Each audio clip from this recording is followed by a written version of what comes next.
Peer Kamil episode number 52 Wasim Urdu والا کی آواز میں۔ فرقان انیتا کی شادی میں واقعی آ گیا تھا۔ وہ خاصی دیر وہاں رکا مگر سالار کو محسوس ہوا کہ وہ کچھ حیران تھا۔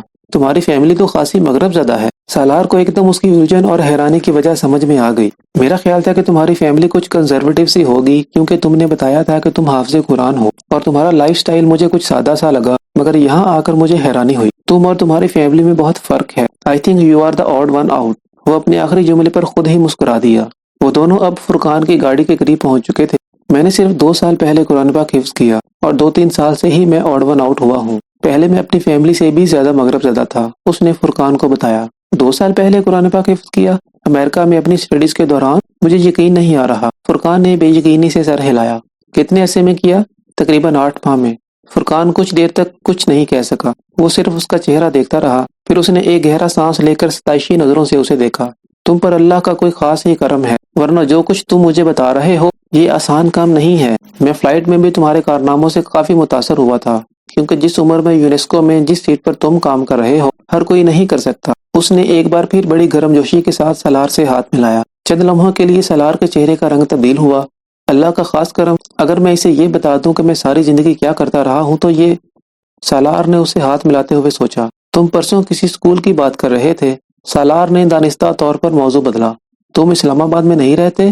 نہیں، میں اسلام آباد میں ہی رہتا ہوں، مگر میرا ایک گاؤں ہے، آبائی گاؤں۔ وہاں ہماری کچھ زمین ہے، ایک گھر بھی تھا۔ فرقان اسے تفصیل سے بتانے لگا۔ کئی سال پہلے میرے والدین اسلام آباد شفٹ ہو گئے تھے۔ میرے والد نے فیڈرل سروس سے ریٹائرمنٹ کے بعد وہاں اپنی زمینوں پر ایک اسکول بنا لیا۔ اس گاؤں میں کوئی اسکول نہیں تھا، انہوں نے پرائمری اسکول بنوایا تھا۔ 7-8 سال سے میں اسے دیکھ رہا ہوں۔ اب وہ سیکنڈری اسکول بن چکا ہے۔ 4 سال پہلے میں نے وہاں ایک ڈسپینسری بھی بنوائی۔ تم اس ڈسپینسری کو دیکھ کر حیران رہ جاؤ گے، بہت جدید سامان ہے اس میں۔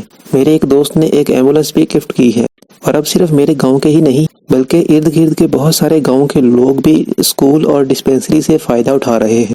سالار اس کی باتیں توجہ سے سن رہا تھا۔ مگر تم یہ سب کیوں کر رہے ہو؟ تم ایک سرجن ہو، تم یہ سب کیسے کر لیتے ہو؟ اور اس کے لیے بہت پیسے کی ضرورت ہے۔ کیوں کر رہا ہوں یہ تو میں نے اپنے آپ سے کبھی نہیں پوچھا۔ میرے گاؤں میں اتنی غربت تھی کہ یہ سوال پوچھنے کی مجھے کبھی ضرورت ہی نہیں پڑی۔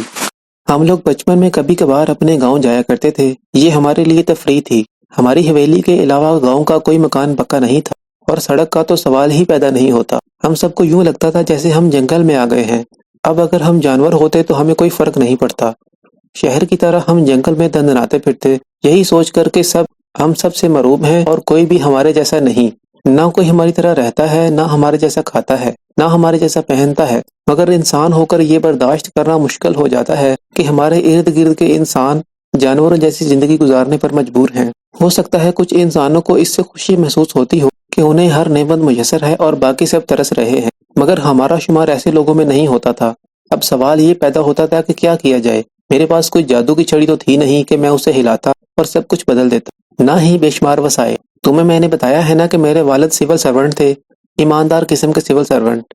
میں اور میرا بھائی دونوں شروع سے ہی اسکالرشپ پر پڑھتے رہے، اس لیے ہم پر ہمارے والدین کو زیادہ خرچ نہیں کرنا پڑا۔ خود وہ بھی کوئی فضول خرچ نہیں تھے، اس لیے تھوڑی بہت بچت ہوتی رہی۔ ریٹائرمنٹ کے بعد میرے والد نے سوچا کہ لاہور یا اسلام آباد کے کسی گھر میں اخبار پڑھ کر، واک کر کے یا ٹی وی دیکھ کر زندگی گزارنے کی بجائے انہیں گاؤں جانا چاہیے، وہاں کچھ بہتری لانے کی کوشش کرنی چاہیے۔ وہ دونوں گاڑی کے اندر بیٹھے ہوئے تھے۔ مشکلات کا تم اندازہ نہیں کر سکتے۔ گاؤں میں نہ بجلی تھی، نہ صاف پانی، کچھ بھی نہیں تھا۔ بابا نے پتہ نہیں کہاں کہاں بھاگ کر یہ ساری چیزیں منظور کروائیں۔ جب وہاں پرائمری اسکول بن گیا، ایک سڑک بھی آ گئی، بجلی اور پانی جیسی سہولتیں بھی آ گئیں، تو گورنمنٹ کو اچانک وہاں ایک اسکول بنانے کا خیال آیا۔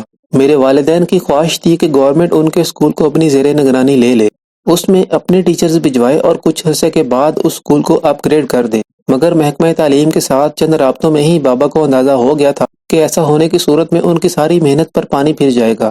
بابا وہاں بچوں کو سب کچھ دیتے تھے، کتابیں، کاپیاں، یونیفارم اور ایسی کچھ ضروری چیزیں۔ انہوں نے باقاعدہ اس کے لیے فنڈز رکھے ہوئے تھے، مگر تم اندازہ کر سکتے ہو کہ گورنمنٹ کے پاس چلے جانے کے بعد اس اسکول کا کیا حشر ہوتا۔ سب سے پہلے وہ فنڈز جاتے، پھر باقی سب کچھ۔ اس لیے بابا خود ہی اس اسکول کو چلاتے رہے۔ محکمہ تعلیم نے وہاں اسکول پھر بھی کھولا، مگر وہاں ایک بچہ بھی نہیں گیا۔ پھر ہار مان کر انہوں نے وہ اسکول بند کر دیا اور ہمارے اسکول کو اپ گریڈ کر دیا۔ بابا کے کچھ دوستوں نے اس سلسلے میں ان کی مدد کی، اسی طرح اس کی اپ گریڈنگ ہوتی گئی۔ میں ان دنوں لندن میں پڑھتا تھا اور میں روپے بچا بچا کر بھیجا کرتا تھا۔ ابھی بھی ہم اس کو اور ترقی دے رہے ہیں۔ آس پاس کے گاؤں کے لوگ بھی اپنے بچوں کو ہمارے پاس بھجواتے ہیں۔ میں جب پاکستان واپس آیا تو میں نے وہاں ایک باضابطہ قسم کی ڈسپینسری قائم کی۔ گاؤں کی آبادی بھی اب بہت بڑھ گئی ہے، مگر گاؤں میں غربت ابھی بھی مکمل طور پر ختم نہیں ہوئی۔ تعلیم سے اتنا ضرور ہوا ہے کہ گاؤں کے کچھ بچے باہر شہر میں آگے پڑھنے کے لیے جانے لگے ہیں، کچھ مختلف ہنر سیکھ رہے ہیں۔ وہ جو غربت کا ایک چکر تھا وہ ختم ہو رہا ہے۔ ان کی یہ نسلیں نہیں تو اگلی نسلیں شاید تمہارے اور میرے جیسے تعلیمی اداروں سے اعلیٰ ڈگریز لے کر نکلیں۔ کون کہہ سکتا ہے؟ وہ مسکراتے ہوئے بولا۔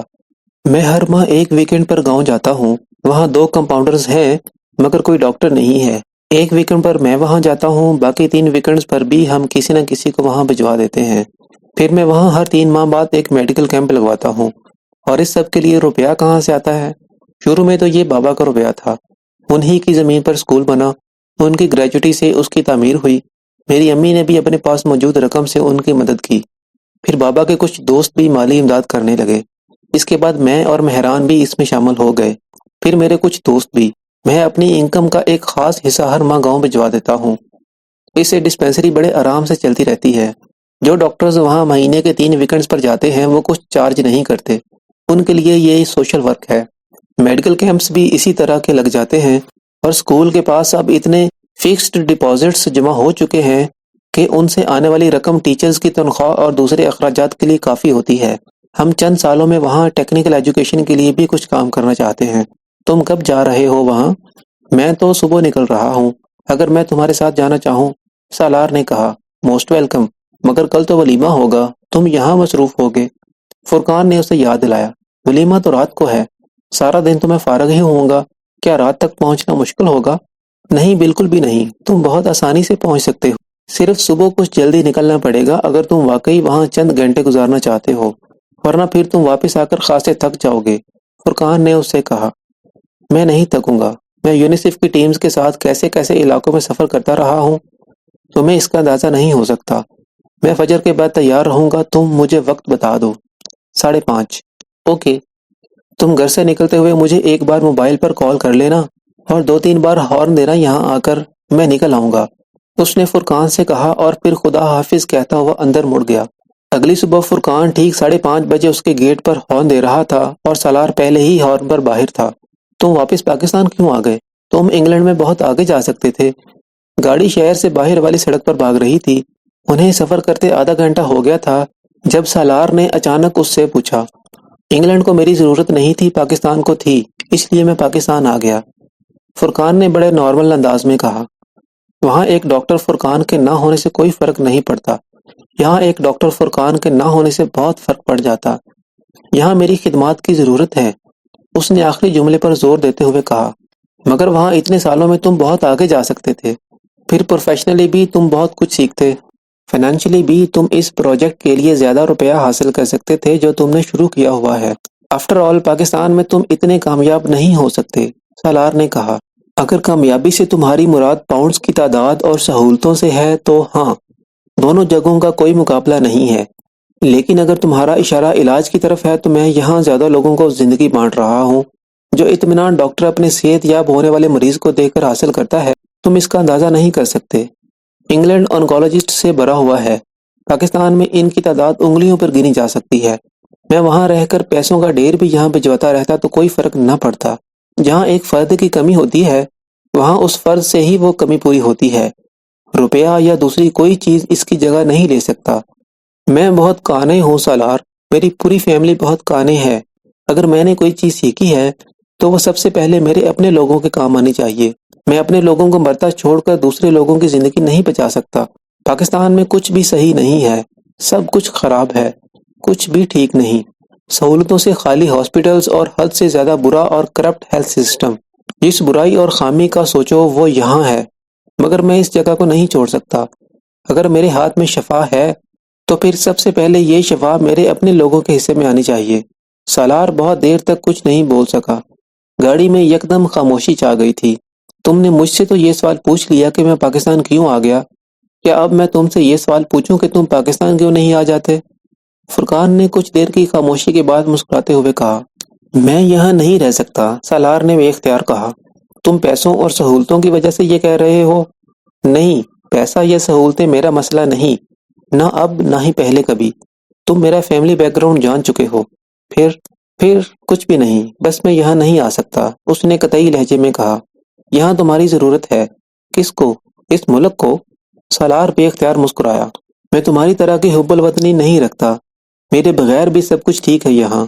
ایک ڈاکٹر کی اور بات ہے، مگر ایک اکانومسٹ تو کسی کو زندگی اور موت نہیں دے سکتا۔ تم جو سروسز وہاں دے رہے ہو وہ یہاں کے اداروں کو دے سکتے ہو۔ جو کچھ اپنے لیکچرز میں وہاں کی یونیورسٹیز میں سکھا رہے ہو، یہاں کی یونیورسٹیز میں سکھا سکتے ہو۔ اس کا دل چاہا فرقان سے کہے کہ وہ یہاں آ کر کچھ بھی سکھانے کے قابل نہیں رہ سکے گا، مگر وہ خاموشی سے اس کی بات سنتا رہا۔